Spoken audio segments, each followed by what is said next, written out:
Welcome to our new podcast, Indie as Fuck, where we have raw, unfiltered conversations about fashion design, business, and everything they didn't tell us in fashion school. Fashion school. Everything they didn't tell us in school. Fashion school. In Indie as Fuck, fashion school. Like, comment, and subscribe. Fashion school.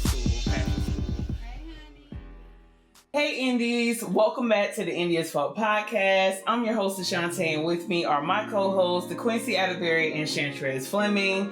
Today we're going to be discussing, should you quit your 9-to-5 and go design full-time? But before we get into this week's episode, make sure you like, comment, and subscribe to our new podcast. Tell a friend to tell a friend, and also make sure you go sign up and subscribe to IndieFashionCritics.com. Without further ado, let's get into it.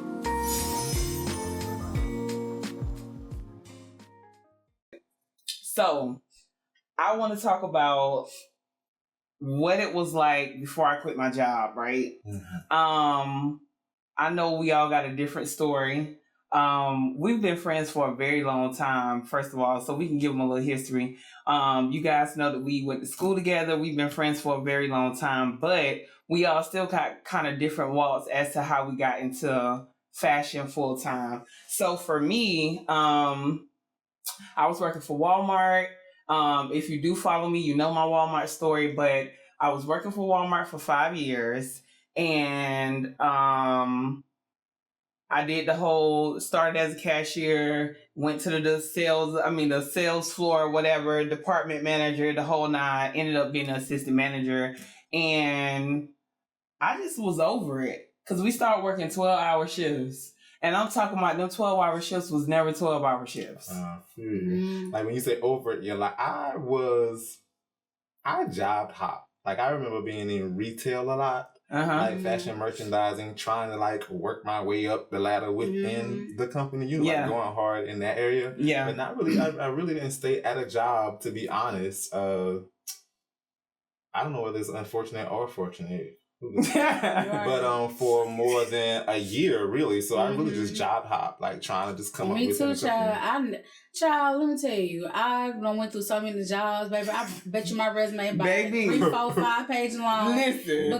But I was like, girl, I don't like this. I remember though, when me and you reconnected and we was talking, I was working at Home Depot, right? I think I was working at Home Depot as a merchandiser, going to different Home Depots, doing the merchandising or whatever. And I was like, girl, I am over this, girl. I do not want to do this job no more, honey. I am tired. I be falling asleep coming home.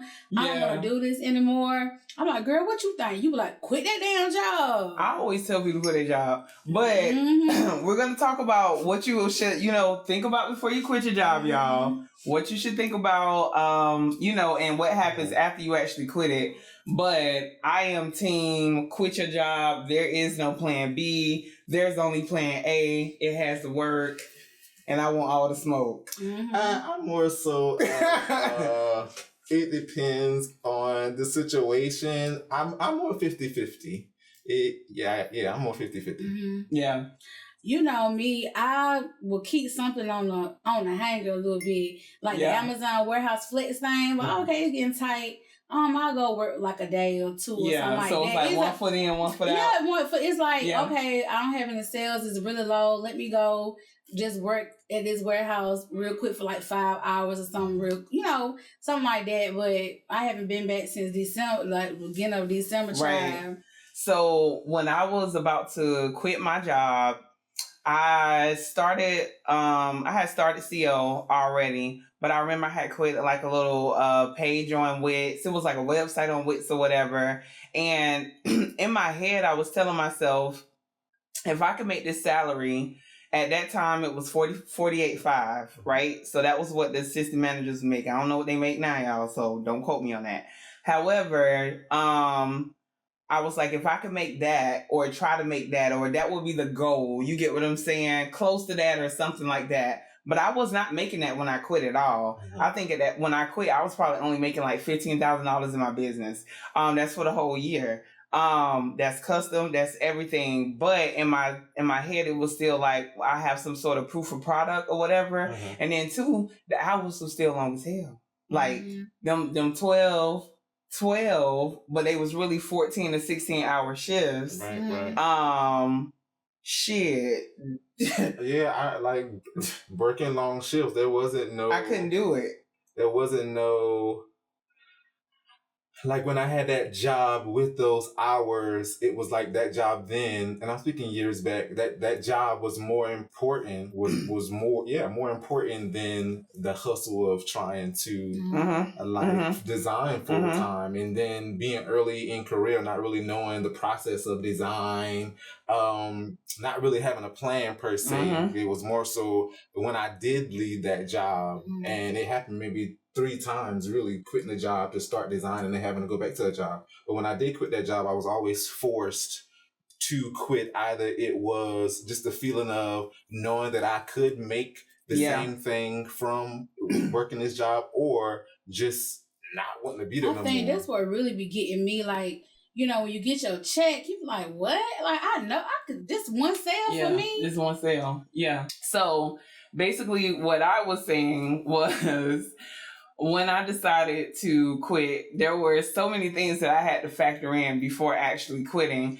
And for me, it was important for me to establish some sort of like following, like some sort of brand awareness. You get what I'm saying? Yeah. Because I didn't want to just get the same results that I was getting while I was doing the job. Yeah. Because at that time, I felt like I was going real hard. But of course, I wasn't putting the same amount of hours because I was working that job.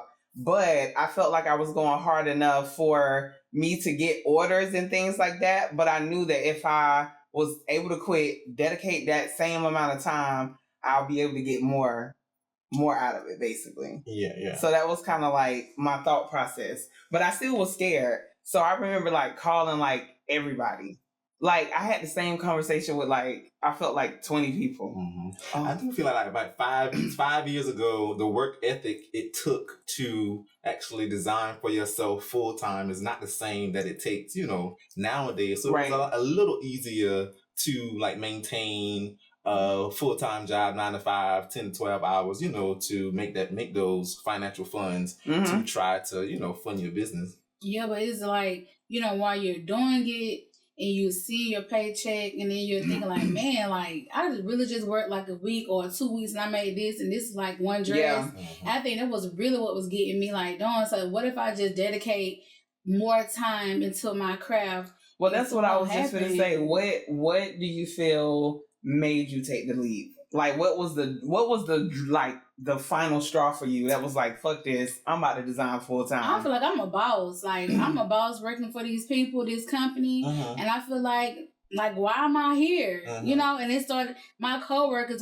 once they found out that I was a designer and they saw my work, like, girl, why are you here? So it's like, why am I here? I think like your personal growth for me, like once you know your worth, and see like all of the work that you're actually putting towards somebody else's business. Like, wait a minute, I could be doing this for myself. So that was it. That was it for me. Like, I know for me personally, I had 2 mindsets. One was definitely the same amount of time that I'm giving to somebody else, I could definitely get it myself. But then at the same time, I felt like I was if I couldn't be the store manager of the store, what I was doing there. Do you get what I'm saying? Like, I always had aspirations to be at the very top of, even if it was somebody else's corporation, I want to be on the board. You get what I'm saying? So I was like, it probably will never get like that for me, so I'm going to have to create my own situation. Something like that. Yeah, because, you know, even on jobs of, you know, you're dealing with the politics of the job. Yep. So it's like, not that you can't get to the top, it's like what you have to deal with. And if they will allow you to get to the top, you know, because of the politics within the company. You know how that is. You know, you're a hard worker, and they see you, they think, well, she might take my job. Nah, seriously. Yeah. What is it? Blackballed or whatever you call it. They be like, oh, I ain't gonna give her a position because they gonna see she too good. And I did feel like I had experiences like that at Walmart. And I hope y'all see it. Because I know y'all follow me. Y'all know I should have got that position. Yeah, that's how I be hunting. But you know what? It all worked out because what if you would have got where you was, you know, within the company? Like, where would you be? Like, you'll be, comfortable. You'll be making good money, corporate or something. Mad as hell complaining because I was so angry, y'all. I used to go to work. Like, I knew the final straw for me was when I was waking up at 8 o'clock in the morning and I was like fully upset, like in full irritation before I would walk into the door. And I'm like, damn, I don't want to feel like this every time I walk in, but every time my rotation came up, I was through. Yeah. I was through. Like, I was talking with, and I guess I'm honestly speaking now, like, I had those experiences of having to leave my job in design full time. But like I said, I had to go back to a job, which I currently have now. But I was brought to the space to where I felt like I needed to leave again, like this past year that just passed. But I had to talk to my supervisor, just basically telling him, like, I can't give, because I was part-time, moved back to full-time, got a raise, you know, all that kind of good stuff. But it didn't make sense to me to start back working full-time when my business was getting better than it's ever been before. And I had to have a conversation with him because, like we all know, life is real. You got to have health insurance, being sick. And so these are things that I thought about that was different from the times that I've left jobs before. So, and then being in a relationship, having to consider somebody else. So just certain circumstances, I feel you would have to really think about when you are having to take that leap. But now I'm able to really leave from that conversation. I told my boss, if there's something that I need to do, like, I'm gonna leave. Like, expect me to not be here. Like, if I have to take off 2 days, like, expect me not to be there. And I'm grateful to be able to have a relationship with my job, like that. Yeah, well, you can do that. Understand. Yeah. And I mean, that's how I feel like with the Amazon and the Flex at the warehouse, you can, like, really go whenever, like, you don't have to really be there. So I feel like it's still part of me. Like, I feel like I have a big leap, but then it's still that sense of security there too. Like, well, let me just hold on in case, if I come into a super slow time season and I had it to fall on. But I just, like you said, like, even when you're in a relationship, I'm married, so having to consider the other person, like, have the conversation, like, hey, this is what I'm feeling, But one thing that I did learn early on in our marriage is that when we first got our first apartment, it was based off of both our incomes. Yeah. And so when he fell on hard times with his, it was all on me, and it was hard going to school and doing that. So it's like, okay, now I'm making smart decisions. You're an entrepreneur. Both of us working. Okay, well, it's based off of one person's income, because if I have a slow season or something happen, we're going to be good. So just being an adult mature about, okay, where I'm really at. We're not like 18 anymore living with our parents. Like, we have adult bills and stuff. And see, I think that's something important that you just discussed, because, well, we have differences, which is why I love my co-host so much, is because we all do have different lifestyles in our journey, right? So Chantrez is married, Quincy has a partner, and I live by myself, basically. You get what I'm saying? So for me, where they are in situations where they have help or whatever, I am taking care of my responsibilities by myself.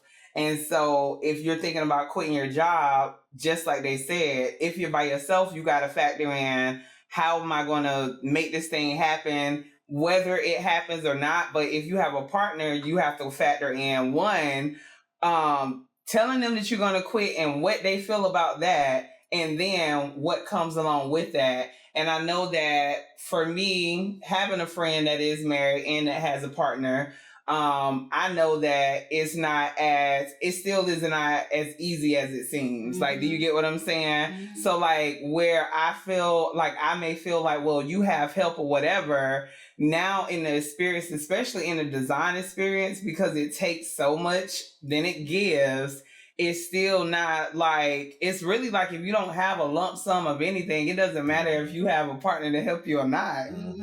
Because what we do, it takes a lot of money.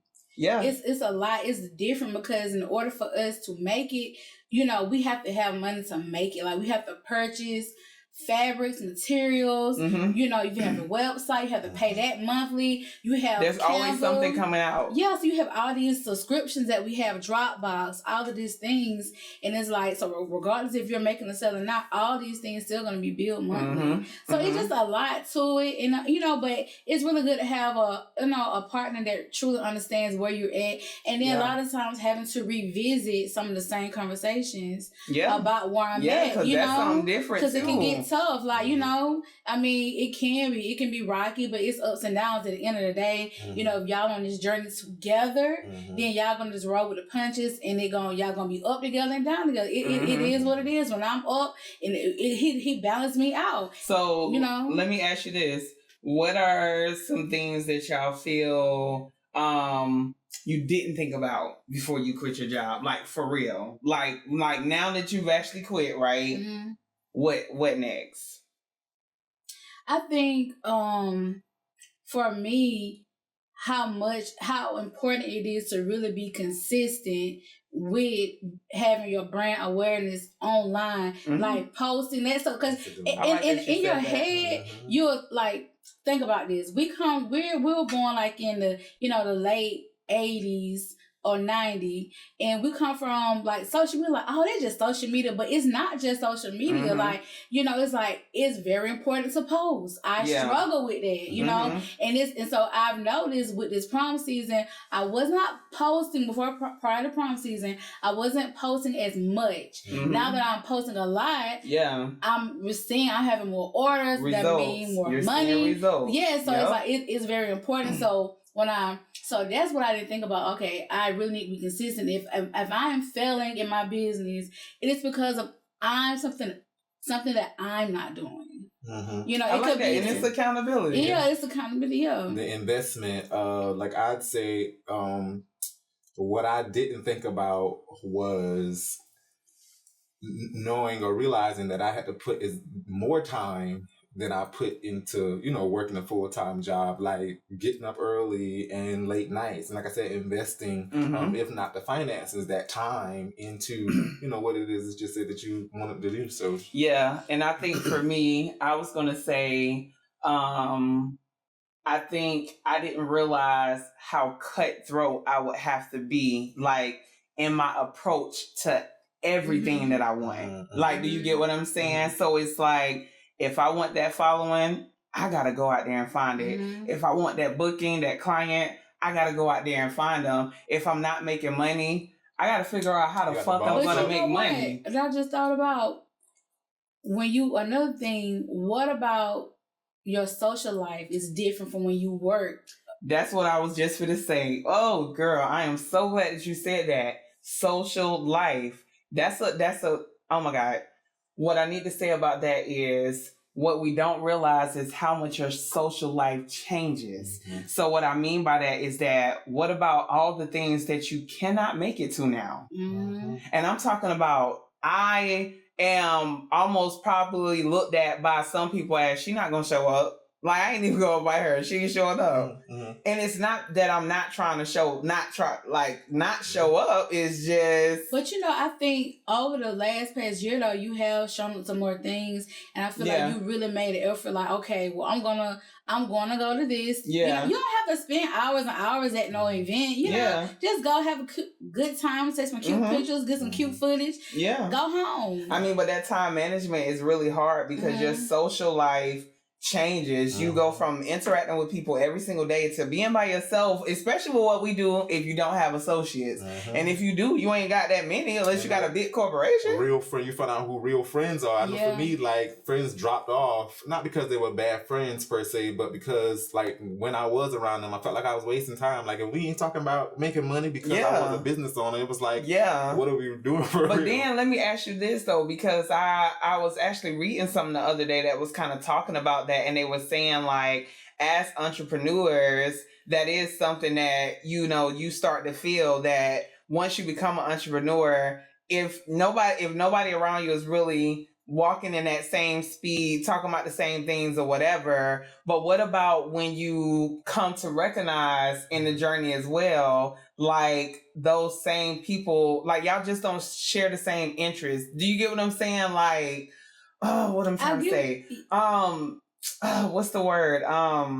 It's like when your family and friends, like when people get upset that your family and friends aren't supporting you.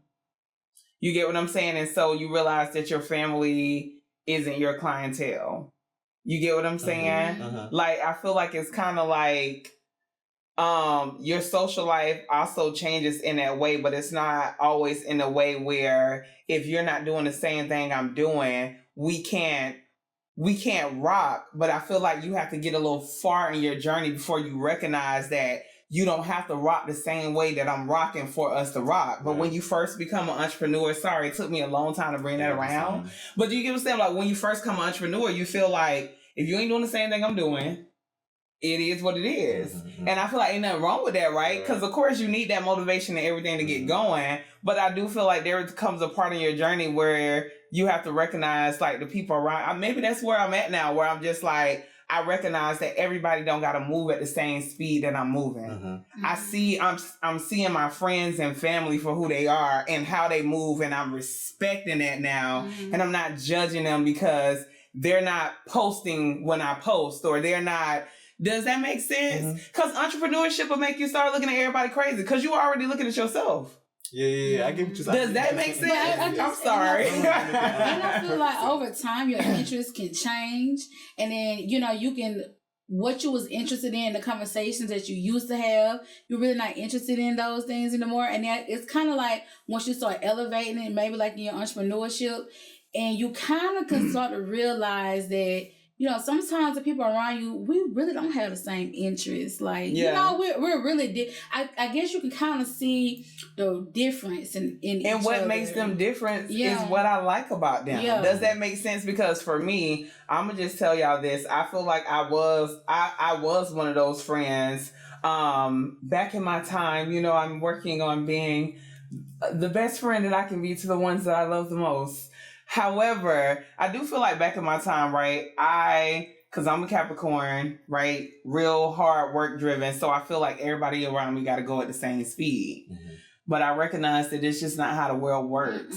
Do you get what I'm saying? And sometimes, like, somebody else's beat of the drum is also nice as well. Like, do you get what I'm saying? Like, I'm really looking at things different, and I'm like, nah, I don't really want everybody around me that's moving like I'm moving. And it's like, good to have some, it's good to have people have different because it's like we're already caught up in this entrepreneur world all the time, and it's good to have friends that are doing other things. You kind of get away from this world because I don't want to talk about business all the time. Because then that's where I think the work-life balance comes in when you quit your job. You get what I'm saying? How do you balance work and, social life, self-care? Not even just social life, just self-care. Just knowing when to step away from the sewing lab. Because I know that when you first quit, you already know what that experience like. You don't have that many clients. You're trying to book. You're trying to build and grow. And so it's all day, all night. You wake up, you posting. You get what I'm saying? It's a cycle of things that you have to do throughout the course of the day to just make it work. And you have to do it every single day. And at some point it becomes repetitive. So repetitive that it's like, what am I doing for real? Because you don't get the results immediately. Hell, I didn't see results until 3 years until really doing it. I saw growth a little bit each year, but I'm talking about the results that I'm getting now that I would like to see, that I feel like these are like great results. It took me a long ass time to get those. You get what I'm saying? But every day you had to get up and post, and I didn't think about that. I was like, oh God. And I think it doesn't even matter if you have an exit. I mean, it does matter if you have an exit strategy. Do you think that's important though? I think, let me tell you, I think it's important to have an exit strategy. I wouldn't advise anybody to just, I'm gonna go to work tomorrow, I'm just gonna quit. I wouldn't advise you to do that. Oh no, I was thinking about exit strategy out of fashion design though, because somebody said that they feel like you should have an exit strategy out of entrepreneurship. I feel like you can, because like it depends. I feel like it depends on your goals. I know one day I would like to take a step back after Chantre Sade is this big global international brand, and to have like designers and someone wants to take over, it's still my company, but you might have a board of directors. You may take a step back and let them run it, how you see now the Chanels and Louis Vuittons and all of that. Yeah. But then it's like, what else do you want to do? It's kind of like, what's the exit strategy though? Is that going back to work for somebody else? No. See, I don't know. I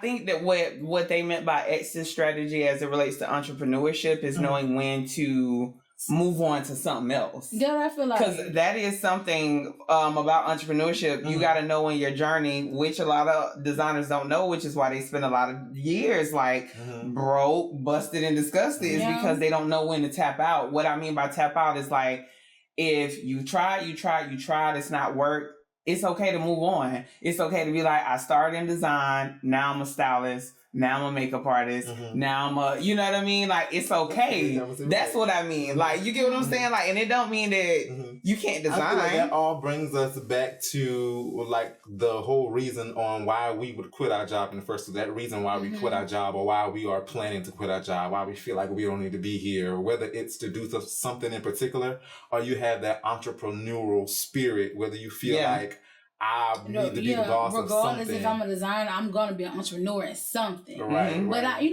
but you know what too? It kind of like when you said like knowing when your journey is over. Like, if I tried this, it's not working, I move on.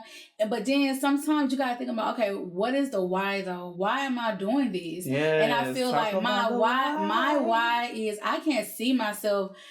I can see myself having many different businesses, but fashion design will always be my first love, my passion. I'm not gonna stop being a designer. You know what I mean? And I feel like, so it's like really truly believing in yourself, even when it's so hard and so dark, even when you can't even see in front of you, can't even see your So own what hand. So let's talk about the perception versus the reality of it, right? Because you know that when you quit your job, perception for me would be what everybody sees you on social media to be. You get what I'm saying? Versus like what is actually happening for real. It's when you grow the following and nobody still books. You get what I'm saying? Like, what happens then? And I think that there is a big misconception about what you have to be and who you have to be, like, to be a designer. And I think the reality of it is you got to understand that you your own competition. You get what I'm saying? Like, starting off, like, people tend to gravitate towards wanting that mass audience. When I feel if you're starting off, especially quitting a job where you should have already had the following, picking up people from work, you know what I mean? Or just picking up people locally in the area who just know your craft. Have some type of clientele. But thinking that you're just going to become this big global brand straight out of having a job is definitely the wrong idea. Yeah, right. It is. Because it's like, I do feel like, before you walk away from your job, to be established in some kind of way. You ain't got to be like this big, have 50K following them like that, but just have, you might have those clients that keep coming back to you that's always needing something to wear to work, or they always going out, there's always vacationing. Have those people that consistently continue to come back. So that's really good too. But, if you don't have any clients or you don't have any proof of product. I think that's when you just go and cutthroat. You get what I'm saying? Where you just like, I'm gonna quit my job and I'm gonna design. And I do feel like none of us did it in that way exactly, because I know we all had our own clientele. You know what I'm saying? We was doing, we were doing all that stuff. Another thing I didn't think about, and it just dawned on me, is like knowing that you're gonna have to do more than just make clothes when you quit your job. Like, you got to respond to clients, you got to do paperwork, you got to have these plans, you got to do more than just the creative side of design. And one thing that I really want to get into, like, I love the fact that you joined like the fashion organization. And I was like, I need to be more social in my industry. I feel the same way though, because it's like all the stuff I feel like I be doing, there's still not enough. Like, I don't feel like I'm in the industry in the way that I need to be for it to count in that way. Does that make sense? Not saying that what I'm doing doesn't count, but you get what I'm saying? Like, I definitely need really some of those, like, you know, expand the community. Yeah, you know, like. Yeah, those connections, just that whole situation. So, and I really feel like it's a lot about who you know, too. You know, it really is. You can be talented out of this world, and it will get you far. But at some point, it becomes of who you know, and you may, you know, have strong relationships. Relationships will carry you. Having a good relationship, you might not always have to have like, oh, I need all this money. But if I have a good relationship with someone, I think that'll go a long way. I mean, I think that when you get to the point of deciding to quit your job, and you just really done it, and you put yourself out there, I just think that you have to get to, like, you got to put your, like, foot on the, you know what I'm saying? Like, on the gas. You get what I'm saying? Like, that's it. Like, you quit now. What are you going to do? Do you get what I'm saying? Like, how you gonna show up? What you gonna do for your business? What you gonna do when you wake up tomorrow? Exactly. And that's the test, y'all. When I tell y'all, the biggest test that you will have is how you manage your time. Because everybody swear, when I get my job, I just need to be full-time. Like, I just need more hours. All I need is more hours. I swear, like, all this time I spend at this job, I'm talking like myself, because that's how I used to be. All this time I spend at this job, I could just be in a sewing lab or whatever. But when you actually get that time, do you know how many people I talk to when you say, well, did you sew anything today? And they just be like, no, I wasn't inspired. Man, if you got to pay bills, I'm gonna need you to get on Pinterest and figure it out.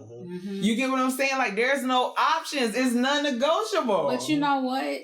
You know, when you leave, you know, that helped when you said about sewing and stuff, had needed more hours, that made me think my idea with working was I need to be sewing, not thinking like, oh, I can pay somebody to sew these things for me. Like, you don't have...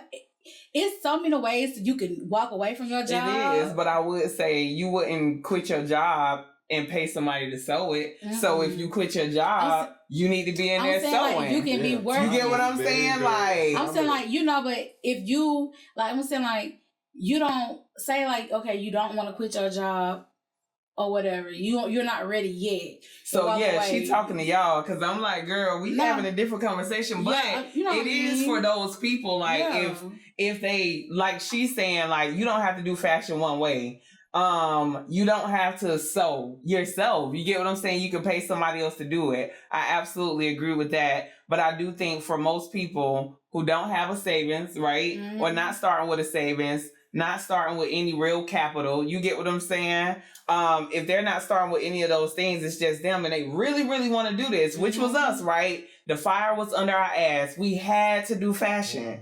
Just had to do it. So those people, if you're one of those people and you're like strongly considering, I don't want to go into work tomorrow, I just got to quit my job, just know the marathon is about to start, and it definitely ain't no sprint. That's all I'm gonna say. Think about that, but time is definitely important. Like, the time that you have in the day it's not even enough if you work all of the hours. But it's really not. It's not, because you can wake up and you can look up and it's 3:00. But see, that's why it's important to make sure that you are like spacing your time out or allotting your time for specific things throughout the day. Because I know for me, when I first started, I was heavy on, I gotta sew, which goes back to your point.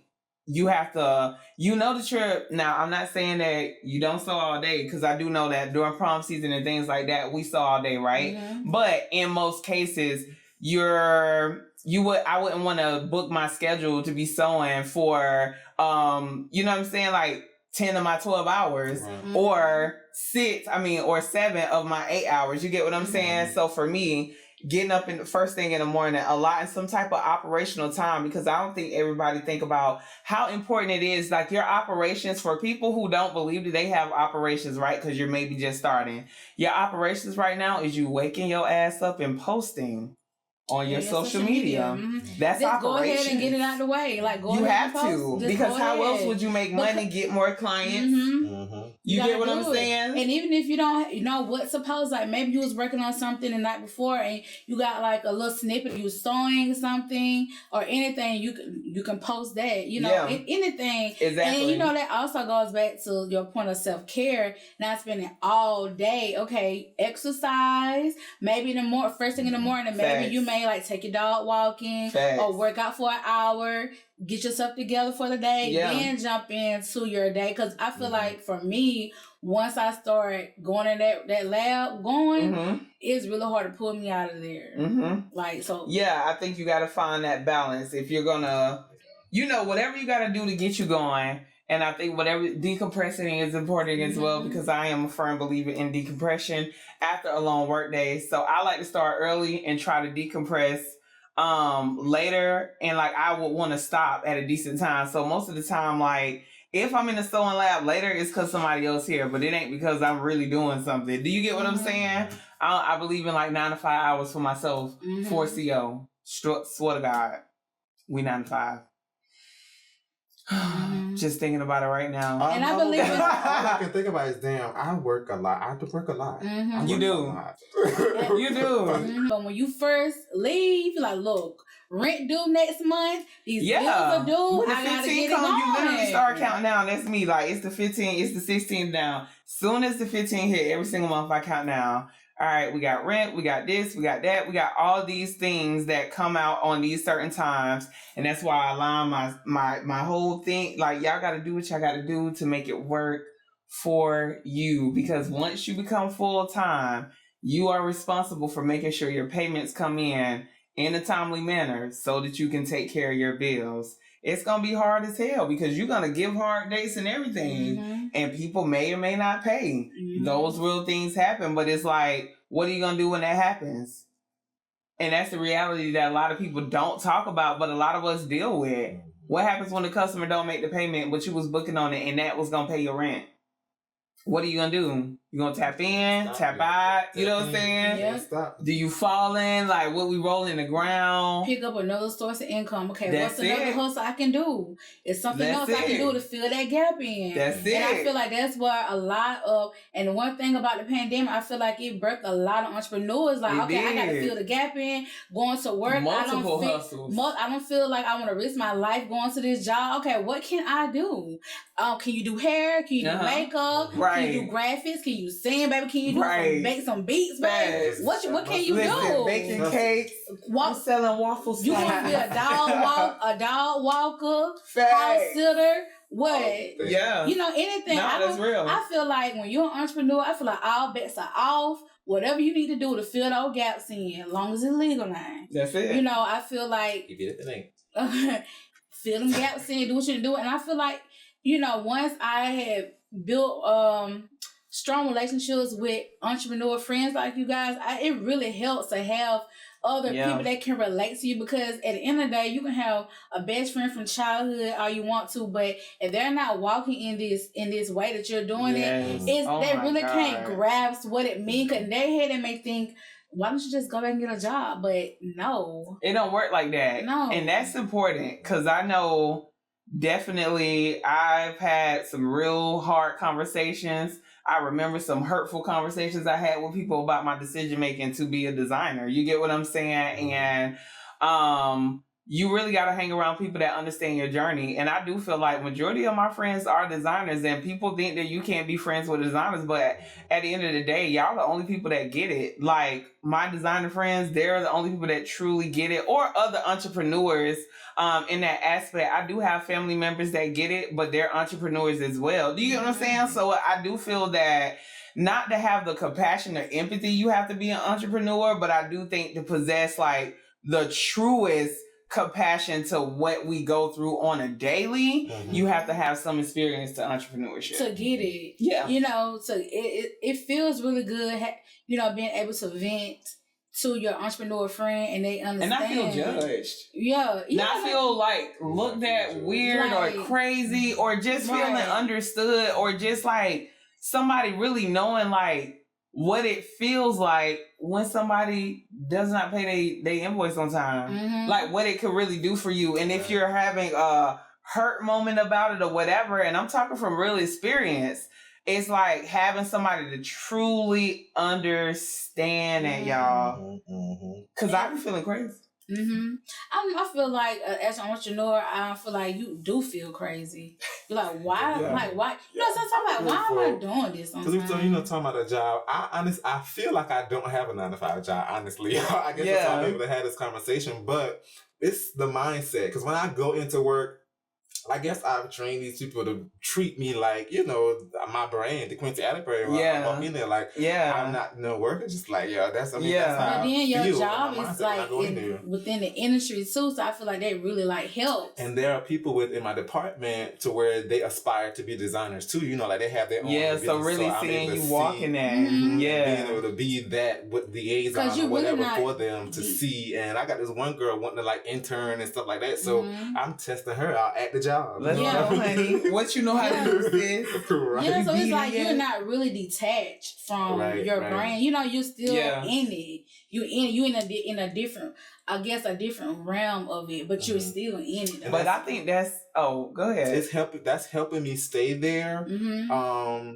With that mindset and with the lenience that I have there.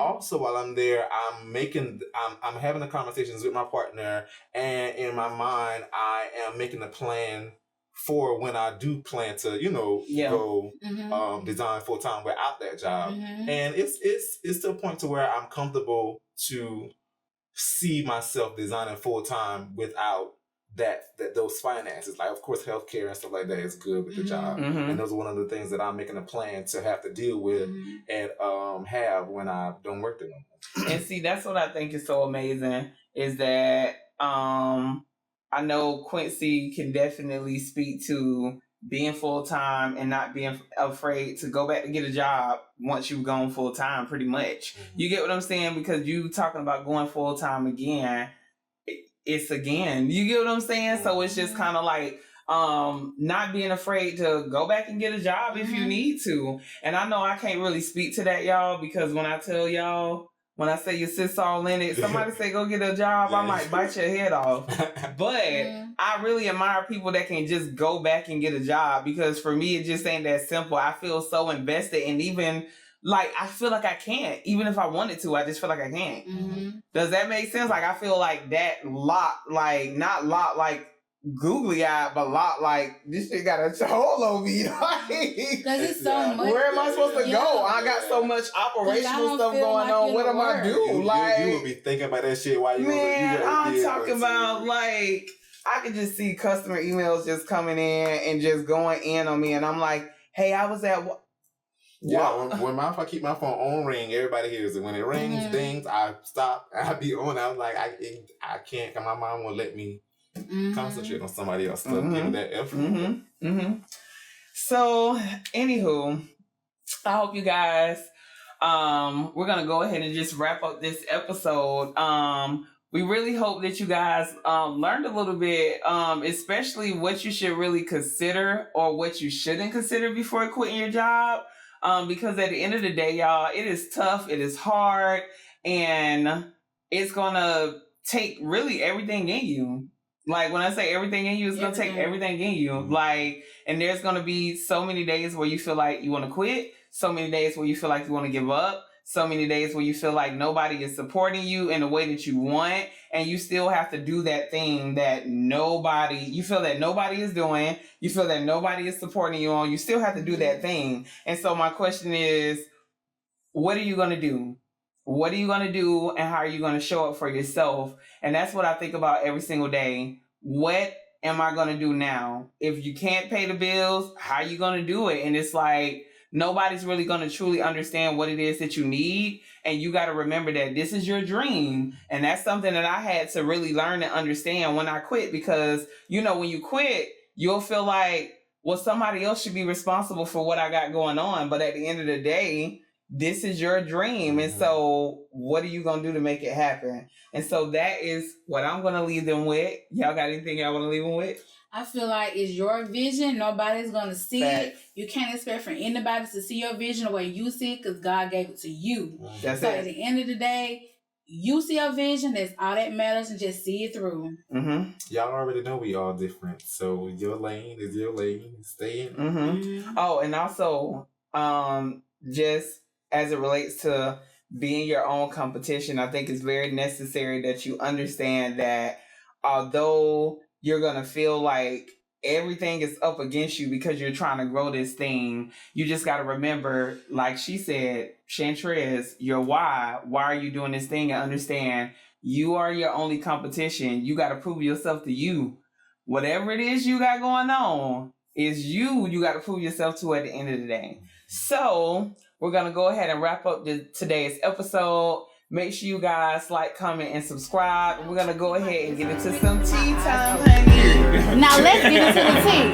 Now you know, I got to report time. Tea, little honey.